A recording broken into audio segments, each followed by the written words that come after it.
নমস্কার, ময়দান স্পোর্টসে আপনাদের সকলকে একবার স্বাগত। আপনাদের সঙ্গে রয়েছি আমি সুকন্যা। চলে গেলেন জোড়াবাগান ক্লাবের সর্বময় কর্তা শঙ্কর দাস। তাকে শেষ শ্রদ্ধা জানাতে এলেন ইস্টবেঙ্গল, মোহনবাগান, মোহামেডান, আইএফএ ও সিএবি শীর্ষকর্তারা। শেষ শ্রদ্ধা জানিয়ে কি বললেন সিএবি সভাপতি সৌরভ গাঙ্গুলি ও আইএফএ সচিব অনির্বাণ দত্ত? এর সঙ্গেই ফুটবলের যাবতীয় খবর দেখে নিতেই আমরা চোখ রাখবো ফুটবলের লড়াইয়ে।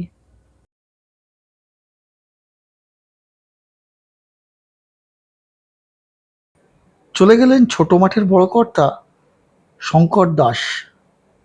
হ্যাঁ, ঠিকই শুনছেন, তিনি ছিলেন ছোট মাঠের বড় কর্তা।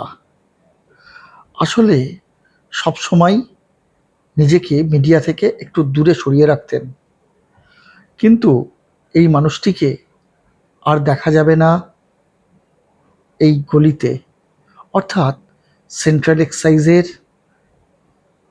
ঠিক ক্যান্টিনের সামনে চেয়ারে বসে যে লোকটি রোজ বিকেলে গল্প আড্ডা করতেন, সেই লোকটিকে আর দেখা যাবে না কখনো।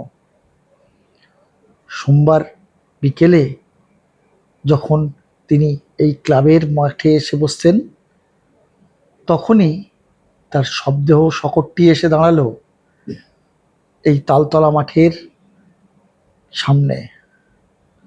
সেখান থেকে তাকে নিয়ে যাওয়া হলো পাঞ্জাব স্পোর্টসের ময়দানে।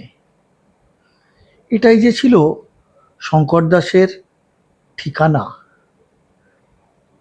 জোড়াবাগান ক্লাবের তিনি সর্বময় কর্তা, কিন্তু তাকে সবসময় দেখতে পাওয়া যেত এই পাঞ্জাব টেন্টেই।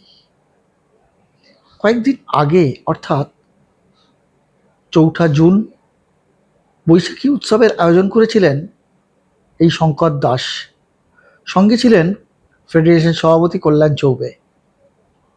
সেখানেও শঙ্করদাকে দেখে বোঝা যায়নি এত তাড়াতাড়ি তিনি চলে যাবেন।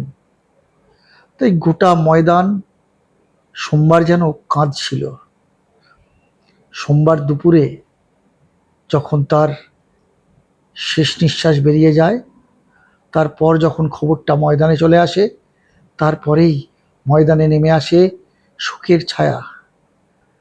আর তাই বিকেলে যখন পাঞ্জাব স্পোর্টসের তাঁবুতে তার মৃতদেহটি রাখা হলো, সেখানে তখন ময়দান যেন মিলেমিশে একাকার। মোহনবাগান, ইস্টবেঙ্গল থেকে শুরু করে মোহামেডান স্পোর্টিং, সব কর্তারাই হাজির আজ পাঞ্জাব স্পোর্টসের এই তাঁবুতে। আসলে অজাতশত্রু ছিলেন এই শঙ্কর দাস। তাই তো ময়দান আজ ভেঙে পড়েছিল পাঞ্জাব স্পোর্টসে। হবে নাই বা কেন? আসলে শঙ্কর দাস, তালতলার খোকাদা, এরা তো সারা জীবন দিয়ে গেলেন এই ময়দানে, কিন্তু কি পেলেন? কন্যা শিল্পা দাস যখন বাবার মাথায় হাত বুলিয়ে দিচ্ছেন, তখন গোটা ময়দান যেন কাঁদছে। সবাই একে একে এসে শেষ শ্রদ্ধা জানালেন শঙ্কর দাসকে। আর কখনো এই ময়দান স্পোর্টসের বাইরে এই চেয়ারে এসে বসবেন না শঙ্কর দাস।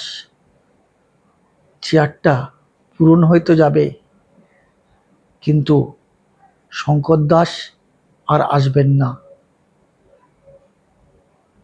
শঙ্কর দাসের মরদেহ পাঞ্জাব স্পোর্টস থেকে বেরিয়ে নিয়ে যাওয়া হলো সিএবিতে। সেখানেও পতাকা অর্ধনমিত রাখা হয়েছিল শঙ্কর দাসের স্মরণে। সিএবিতেও শঙ্কর দাসকে শেষ শ্রদ্ধা জানাতে এলেন সিএবির প্রাক্তন সভাপতি জগমোহন ডালমিয়ার পুত্র অভিষেক ডালমিয়া থেকে শুরু করে স্নেহাশিস গাঙ্গুলি, এমনকি এলেন সিএবি সভাপতি সৌরভ গঙ্গোপাধ্যায়। ছিলেন সিএবির শীর্ষ কর্তারাও। সকলেই একে একে শেষ শ্রদ্ধা জানালেন শঙ্কর দাসকে। সবাই যেন আজ শোকে বিহ্বল। আর তাই সৌরভ গাঙ্গুলি বললেন যে তিনি ফুটবলের মানুষ ছিলেন, কিন্তু তাহলেও ক্রিকেট মাঠের সঙ্গে তার ছিল নিবিড় যোগাযোগ। কি বললেন শঙ্কর দাসকে নিয়ে সিআইবি সভাপতি? ফুটবল জগতের লোক, কিন্তু ক্রিকেট জগতে আমার সঙ্গে বহুদিনের সম্পর্ক, একদম খুব কাছের মানুষ। ওনার ফ্যামিলি, ওনার মেয়ে, অত্যন্ত দুঃখের খবর। খুব সাডেন হয়েছে, তো সেই জন্য আরও মন খারাপ। তাই ওনার আত্মার শান্তি কামনা করি। হ্যাঁ, ময়দানের বহুদিনের লোক। মানে এই ধরনের লোকেদের চলে যাওয়া কতটা ক্ষতি একটা অ্যাডমিনিস্ট্রেটর হিসেবে, তুমি তখন অ্যাডমিনিস্ট্রেটর, ফুটবল জগতের লোক ক্ষতি তো বটেই, যে কোনো মানুষই চলে যায় তার ক্ষতি তো খুবই।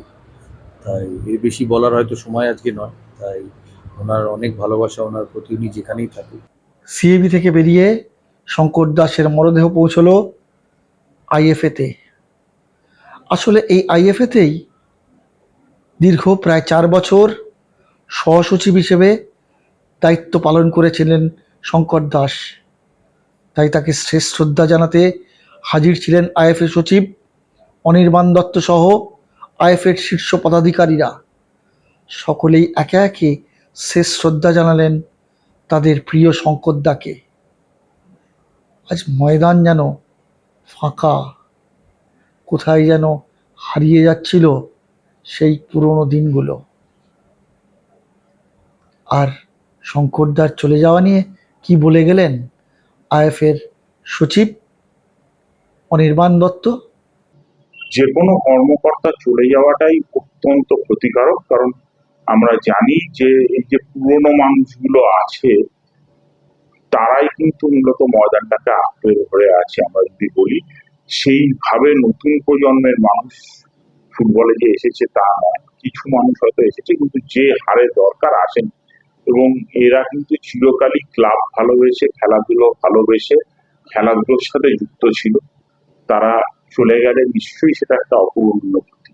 ওনাদের যে ক্লাবের মিলন উৎসব হতো সেখানে একাধিকবার গেছি, সেরকম নিবিড় ভাবে ওনার সাথে মেলামেশা আমার কখনো হয়নি।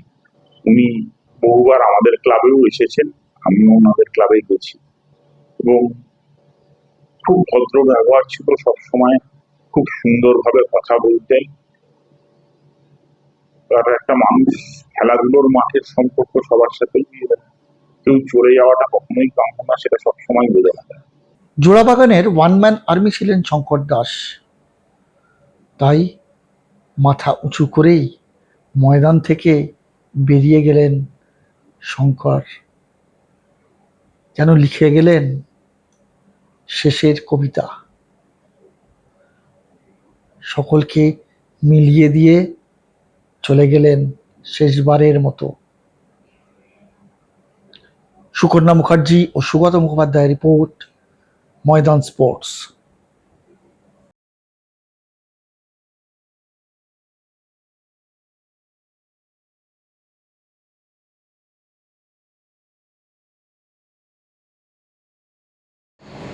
বিশ্বকাপের প্রথম 2 ম্যাচেই 5 গোল। আলজেরিয়ার বিরুদ্ধে হ্যাট্রিক করার পর সোমবার অস্ট্রিয়ার বিরুদ্ধেও আবার অল্পের জন্য হ্যাট্রিক হাতছাড়া লিওনেল মেসির। তবে জোড়া গোল করলেন এবং দলকে যে 32 দলের যে নকআউট পর্ব সেই জায়গায় পৌঁছে দিলেন। আর এই নিয়ে ম্যাচের বিশ্লেষণ করলেন রহিম নবী। কি বলছেন তিনি? আজকে মেসি মিনিমাম 4 গোল তো হয়, তার মানে হয়ে যেত 2 ম্যাচে 7 গোল। কিন্তু আমার সব থেকে ভালো লাগলো যে একটা ছেলে বয়স হয়ে গেছে, এটা লাস্ট ওয়ার্ল্ড কাপ, সেকেন্ড গোলটা যখন করতে তুমি দেখবে খেলা 90 মিনিট শেষ, ও বলটা মেরেছে, ওই বলটা রিটার্ন এসছে, অপোনেন্টের পায়ে বল, সেই বলটাকে সজোরে ব্লেডে মারছে, এবং কোনো ভয় ডর নেই। মানে কতটা আত্মবিশ্বাস, কতটা ভাবো টিমের প্রতি দায়বদ্ধ, এবং কতটা তার অ্যাগ্রেসিভ মানসিকতা নিয়ে সেই বলটার জন্য ঝাঁপাচ্ছে। মানে 90 মিনিট শেষ, এটা মেসি বলেই সম্ভব। আচ্ছা, আমি জানি না এই প্রজন্ম, এখনকার প্রজন্ম হয়তো খেলা দেখছে কিনা রাতে জানি না, কিন্তু মেসিকে দেখে তার কমিটমেন্ট, তার মানে কি বলবো, মানে না ছাড়া মনোভাব, বাবা কি অসাধারণ! 90 মিনিট খেলছে, খেলে 2টো ম্যাচে হ্যাট্রিক, টোটাল 28টা ওয়ার্ল্ড কাপ ম্যাচে ভাবো 18টা গোল। আমার মনে হয় রেকর্ড কেউ ভাঙবে কিনা আমি জানি না। আরেকটা ফুল মানে মেসির জন্য আমি দেখলাম প্রত্যেকটা ছেলে মেসি খেলছে বলে যেন মনে হচ্ছে সবাই খেলছে। মানে এই টিমটাকে কি কোনোভাবেই তাহলে আহ, আটকানো যাবে না? মানে মেসি যেহেতু হ্যাঁ, এটা বলা মুশকিল। খেলা এখন অনেক বাকি আছে, এবারে 48টা দলের খেলা, তোমায় কতগুলো খেলা খেলতে হবে তো বুঝতে পারছো, ফাইনাল অব্দি অনেকগুলো খেলা তোমাকে খেলতে হবে। এবং এখান তো 32টা দল নেই না, এখন 48টা। এখান থেকে আবার থার্ড প্লেস যারা পাবে তারা আবার ওখান থেকে কোয়ালিফাই করবে, ভাবো। একদম মানে টাফ, কিন্তু তারপরেও মেসির দেখো, এটা তো মানতে হবে মেসির বয়সও হচ্ছে, কিন্তু ওকে তো দেখে একবারে মনে হচ্ছে না ওর বয়স হচ্ছে। আমাদের মনে হচ্ছে আমাদের কথাতে বয়স হচ্ছে, কিন্তু মেসির কোনো বয়স বলে কিছু নেই, ক্লান্তি বলে কিছু নেই। মানে টিভির সামনে 1 ঘন্টা নয়, ম্যাচটা যদি 2 ঘন্টা তো মনে হচ্ছে না বসে বসে ওর খেলাই দেখি। আমি যদি আগাগোড়ায় আর্জেন্টিনা ফ্যান। এই 24 তারিখ মেসির জন্মদিন, মেসি 39 পেরিয়ে 40-এ ঢুকছে, তার ছাপ কি কিছু বোঝা গেল যে 40-এর একটা খেলাতে তো কিছু বোঝা গেল না, তুমি খালি লাস্ট গোলটা দেখো, মানে কিভাবে কিরকম, মানে একটা ছেলের অ্যাগ্রেসিভ মানসিকতা, এই বয়সে কি ওরকম ঝাঁপাবে কিনা এই গোলটার জন্য আমি জানি না। মানে আমি ওটা এখন রিপ্লে দেখাচ্ছি, এখন গোলটা রিপ্লে বারবার আমি ওটা দেখছি। আর মানে ওকে যত দেখছি, দেখো একটা তো দশক নয়, প্রায় তুমি ধরো মেসি আজকে খেলছে প্রায় 1.5 দশক, ধরো 1 দশক আর 1 দশকের হাফ, ঠিক না? একদম সেই কন্টিনিউ তোমার 90 থেকে, তোমার কথা বলবো, 90 থেকে যারা ফুটবল ভাবে, কোনো কোনো 90 থেকে 10 বছর বা 12 বছর, মানে সবাইকে মাতিয়ে রেখেছে তার ফুটবলের জাদুতে। এবং সে কিন্তু মানে সে তার খেলা, তার ধরন এবং তার মাঠে তার আচরণ দেখলে বোঝা যায়, এবং তার প্লেয়ারদের সঙ্গে তার কতটা রিলেশন, এবং অপোনেন্ট টিমের সঙ্গেও। আমি সেটাই দেখছিলাম, মেসিকে কি রেসপেক্ট করে সব, বাবা। মেসি ম্যাজিক কি তাহলে এই বিশ্বকাপে, মানে এখনো অনেকগুলো ম্যাচ রয়েছে, 32-তে ঢুকে গেছে মেসির দল আর্জেন্টিনা। আজকে তো মেসি কোয়ালিফাই করে গেল, ধরো হ্যাঁ একটা ফার্স্ট রাউন্ডটা কোয়ালিফাই করে গেল। হ্যাঁ, মানে আরো কি মেসি ম্যাজিক তাহলে দেখার আমার অপেক্ষা? মনে হয় না কোচ ওকে পরের থার্ড ম্যাচটা খেলাবে না, মনে হয় রেস্ট দেবে, যেহেতু কোয়ালিফাই করে গেছে তো ওকে নিয়ে বেশি রিস্ক নেবে না। কেন এখন অনেক খেলা বাকি আছে না। আর দেখো অস্ট্রেলিয়া যতই ভালো টিম, যথেষ্ট ভালো টিম, একদম অস্ট্রেলিয়া যথেষ্ট ভালো টিম। মানে এই রাত জেগে খেলা দেখায় মেসি ম্যাজিক দেখে মেসি ম্যাজিক দেখা সার্থক। না দেখো, আমি প্রথম কথাই বলছি, আমি হচ্ছে অলরেডি ধরো আর্জেন্টিনা ফ্যান, সেখানে মেসির এই খেলা এটা কে না দেখতে চাই বলো। মেসিকে বলছি তো তোমাকে, মেসি একটা সেই দেশে, যে দেশে আমাদের দেশে এসছে, এবং ওই ম্যাচটা আমরা সাক্ষী ছিলাম, যে ম্যাচটা কলকাতা মানে ময়দানে, যেটা আর কি আমাদের যতই হোক একটা খারাপ সময় গেছিল, সেখানে কিন্তু মেসির সঙ্গে হ্যান্ডশেক করেছিলাম, ভাবতেই কেমন লাগে।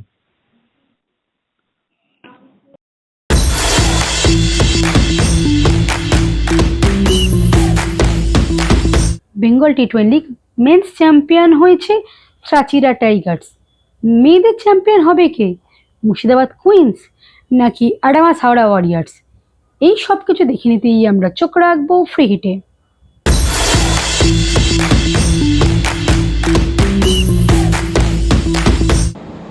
গতবার ছেলেদের শিরোপা জিতেছিল আডামাস হাওড়া, আর এবার মহিলাদের খেতাব জিতে নিল আডামাস হাওড়ার মেয়েরা।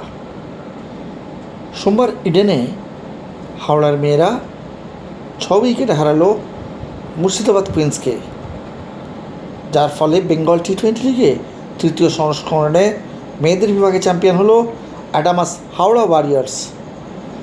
আর এই ম্যাচ ঘিরে প্রবল উত্তেজনা দেখা গেল ইডেন গার্ডেন্সে। ব্যুরো রিপোর্ট, ময়দান স্পোর্টস।